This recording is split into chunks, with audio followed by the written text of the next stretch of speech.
Hello friends, कैसे हैं आप सब लोग। स्वागत है आप सभी लोगों का हमारी यूट्यूब चैनल। इसका नाम है वंसर। मैं हूं आकाश शर्मा। एक बार फिर आप लोगों के लिए जबरदस्त वीडियो लेकर आया हूं। और आज की वीडियो, जैसा कि आप लोगों को पता होगा, हमारी एक सीरीज चल रही है जिसको हम बायोलॉजी का कैप्सूल बोल रहे हैं। और इस बायोलॉजी कैप्सूल में आप लोगों को 20 वीडियोस मिलने वाली हैं। और 20 वीडियोस जो आप लोगों के लिए होंगी काफी इंपोर्टेंट होंगी। जिसमें आज की फर्स्ट वीडियो है कि स्टडी शेड्यूल जरूर बनाएं। सिर्फ हम इसके ऊपर बात करने वाले हैं। तो आप लोगों को बता दें, हमारे पास अब ज्यादा समय नहीं बचा हुआ है। हमारा सितंबर चल रहा है, अक्टूबर, नवंबर, दिसंबर। बस में जनवरी में आपके पास समय नहीं मिलेगा। फरवरी में डायरेक्ट आपके एग्जाम आ जाएंगे। तो आपके पास सिर्फ 3 महीने का समय है। और इन 3 महीने के अंदर आप लोगों को कुछ ऐसा करना होगा, ऐसा जादू चलाना होगा जिससे कि आप लोगों के नंबर 90 प्लस, 96 प्लस, 95 प्लस आप लोगों के आ सकें। तो उसके लिए आप लोगों को क्या करना पड़ेगा, एक स्टडी का शेड्यूल तैयार करना पड़ेगा। ऐसा नहीं है रेंडमली आप लोगों ने कुछ भी पढ़ लिया और कुछ भी याद कर लिया और आप लोगों के अच्छे नंबर आ जाएंगे। ऐसा नहीं होने वाला। अगर आप लोगों को वास्तव में अच्छे नंबर चाहिए, वास्तव में आप अपने घर वालों का नाम करना चाहते हैं, अपना नाम करना चाहते हैं, तो आप लोगों को एक सही रोड मैप अपनाना होगा, सही एक शेड्यूल बनाना होगा। जैसा कि आप लोगों को पता होगा कि जैसे जैसे समय बढ़ता है, ठंड आती आएंगे, स्कूल बहुत से लोग कम जाना शुरू कर देते हैं।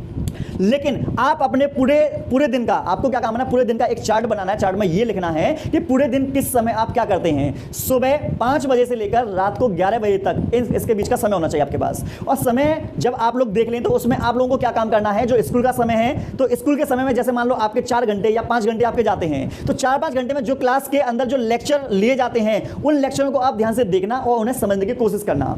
दूसरे नंबर पर, अगर कोई टीचर नहीं आते तुम्हारे क्लास के अंदर, तो उस समय आप लोगों को क्या काम करना होगा, अपने जो कोचिंग के नोट्स हैं उन्हें लेकर जाएगा। कोई टीचर मान लो नहीं आया, मान लो इंग्लिश के नहीं आए, या मान लो मैथ के नहीं आए, मान लो या केमिस्ट्री के नहीं आए, तो आपको उस समय नोट्स निकालने हैं। और उस 1 घंटे में एंजॉयमेंट करने की जगह, बात करने की जगह, आप लोगों को नोट्स पढ़ना है, उस समय याद करना है बस में। जिससे कि आप लोगों का जो स्कूल में जो 5-6 घंटे का जो समय है, अगर सर आते हैं, पढ़ाते हैं, तो वो तो आपको समय में आ ही जाएगा, टाइम का यूज कर लोगे। अगर बाई चांस सर नहीं भी आते तो उसका भी इस्तेमाल आप लोगों को करना, खुद से आपको पढ़ाई करनी होगी। जैसे वहां से आप लौटकर आ जाते हैं, तो लौट के आने के बाद आप कोचिंग वगैरह जाते होंगे। तो कोचिंग में इस समय लास्ट का समय चला, 3 महीने का समय है। एक एक बातों को ध्यान से समझते हुए आप लोगों को क्या काम करना है, पढ़ाई करनी है।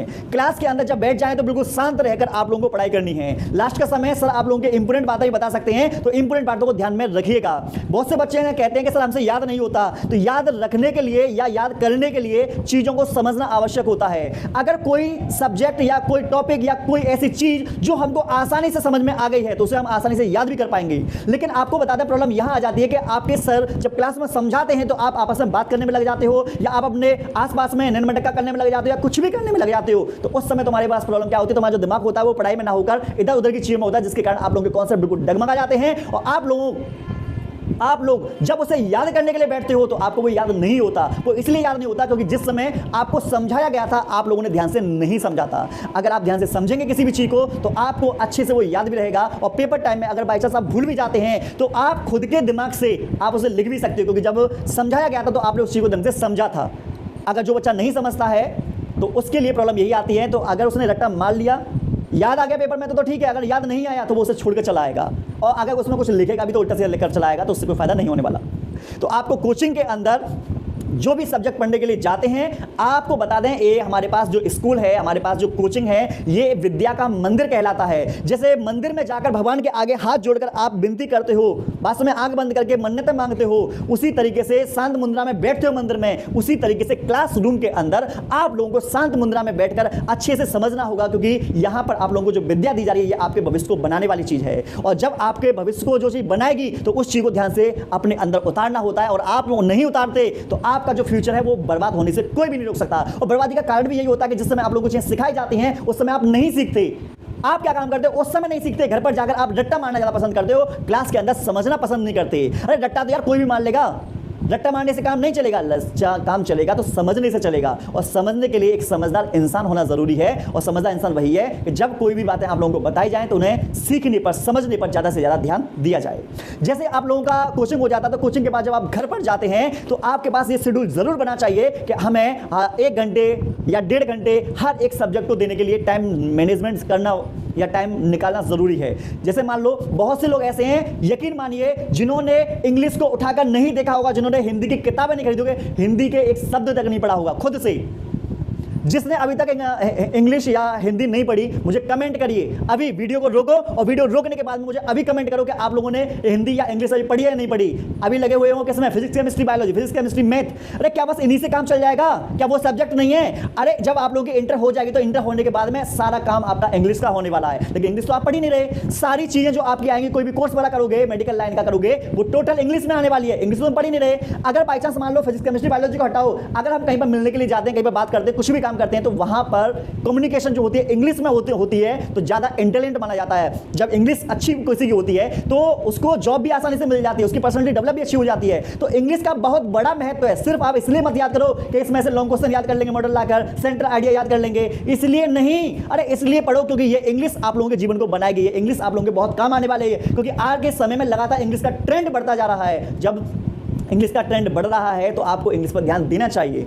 वास्तव में नहीं तो आपको इंग्लिश पर ध्यान देना है और हिंदी पर भी ध्यान दो, क्योंकि हिंदी हमारी मातृभाषा है। हिंदी की चीज़ों को समझो, कॉन्सेप्ट को क्लियर करो। और ये हिंदी ऐसी है कि आप इसको कम समय भी दोगे तो भी आराम से हो जाएगी। मैं तो ये कह रहा हूँ डेली आप बस आधा घंटा दे दो तो सही, आधा घंटा डेली तो दो। लेकिन प्रॉब्लम तो यही है कि पेपर से पहले आप लोग 10 दिन 15 दिन आप पढ़ लोगे, लेकिन डेली आधा घंटा नहीं पढ़ा जाएगा। और जो बच्चा डेली आधा घंटा पढ़ लेगा ना, तो इंटर होने के बाद में भी अगर उसने यूपी पुलिस की तैयारी करने लग जाता है, या मान लो कोई अदर कोई तैयारी करने लग जाता है जिसमें यूपी गवर्नमेंट में जैसे लेखपाल वगैरह है, तो उसमें हिंदी पूछी जाती है। 25 नंबर की पूछी जाती है। आप लोगों को शायद पता होना चाहिए 25 क्वेश्चंस हिंदी के आते हैं, जिसमें पैराग्राफ वाले क्वेश्चंस, पर्यायवाची शब्द, विलोम शब्द, उसके साथ साथ में ये अलंकार वगैरह, एक वचन वगैरह, बहुवचन वगैरह, ये सब चीजें, यमक अलंकार, रूपक अलंकार, ये सारी चीजें पूछी जाती हैं यार। जब ये इतनी सारी चीजें पूछी जाती है तो इतनी सारी चीजों को हम अगर अभी याद कर लेंगे तो आपको उस समय फायदा मिलेगा नहीं मिलेगा? बहुत फायदा मिलेगा। लेकिन प्रॉब्लम तो यही है, हम पढ़ते क्यों हैं? क्योंकि हमें तो बस पास होना है, हमें तो बस मॉडल लेके बस रिवाइज कर लेना है।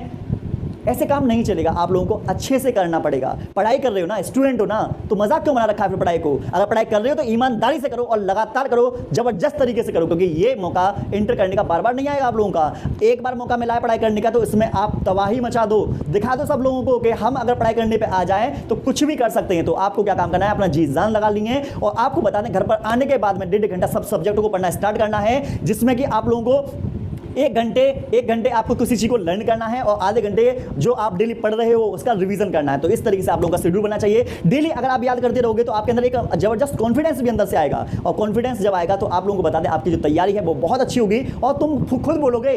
करके देख लो, मैं ये कह रहा हूँ 21 डे का चैलेंज लेके देख लो। जो मैं बता रहा हूँ इस काम को डेली करके देखो, आपको महसूस होगा कि आप काफी ज्यादा आगे निकल चुके हैं। जितने आपके 6-7 महीने जो आगे पीछे निकल गए हैं ना, वो जो छूट गया वो हमारे बस की बात नहीं। बस की बात मतलब हम उसमें कुछ नहीं कर सकते, लेकिन हमारे पास जो आने वाले जो 3 महीने हैं, इन 3 महीने में हम बहुत कुछ कर सकते हैं। तो मेरा बस आप लोग सभी लोगों से यही रिक्वेस्ट रहेगी कि आप अपना पढ़ाई का शेड्यूल जरूर बनाएं, पढ़ाई को रेगुलर करें और अच्छे से करें, मन लगा कर करें। मन नहीं लगेगा, मुझे पता है पढ़ाई करने में मन नहीं लगता बहुत से बच्चों का, लेकिन आपको बेमन पढ़ाई में मन लगाना होगा। क्योंकि आपको बता दें, जिस काम से आपका फ्यूचर बने, जिस काम से आप लोग पहचान बने आप लोगों की, उसमें मन ना भी लगे तो भी आप लोगों को मन लगा लेना चाहिए। बस में नहीं, अगर आप मेरी बात से सहमत हैं तो मुझे कमेंट में जरूर बताएं कि यस सर, आपने जो बातें हमें बताई हैं हम इन बातों का फॉलो जरूर करेंगे। मुझे कमेंट में जरूर बताइएगा, या थम दिखा देना कि यस सर हम जरूर करेंगे, जिससे कि मैं आप लोगों को इतना समझा रहा हूँ, बता रहा हूँ। देखो मेरी भी बस यही है कि मैं भी यही चाहता हूँ कि आप आगे बढ़ें, ठीक है। और ऐसे बहुत से गरीब बच्चे हैं जो बायोलॉजी की तैयारी करना चाहते हैं, तो हमारी बायोलॉजी की घुट्टी एक हमारा कोर्स बनाया है, ठीक है। और उस कोर्स में आपको हर एक चीज़ें मिल जाएंगी और पास कराने की पूरी गारंटी भी है, तो आपको टेंशन नहीं लेना। और अच्छे तरीके से पढ़ाया भी गया है उसमें। तो आप अगर चाहते हैं उसको मतलब परचेस करना, तो आप हमसे जुड़ सकते हैं, कमेंट करके बता सकते हैं, ठीक है। और कोई भी प्रॉब्लम अगर आप लोगों को आती है तो शुरू से लेकर लास्ट तक तो हम आप लोगों के साथ खड़े हुए रहेंगे। आपको कोई भी प्रॉब्लम बायोलॉजी में नहीं आने दूंगा। क्यों? क्योंकि बायोलॉजी में जब मैं आपके साथ खड़ा हुआ हूँ, 7 साल का एक्सपीरियंस है, तो आपको इतनी सी भी कोई भी मैं दिक्कत नहीं आने दूंगा। जो भी दिक्कत है उस दिक्कत का सॉल्यूशन निकालेंगे और उस पर काम करेंगे और आप लोगों को हम आगे बढ़ाएंगे। चलो मिलते हैं नेक्स्ट वीडियो में। कल शाम को 8 बजे वीडियो आने वाली है, तो उस वीडियो को भी जरूर देखिएगा और लोगों से बोलना, चैनल को ज़्यादा से ज़्यादा अपने दोस्तों को शेयर किया करो, जिससे कि उन लोगों तक भी हमारी जो बात है वो पहुँच सके। मिलते हैं नेक्स्ट वीडियो।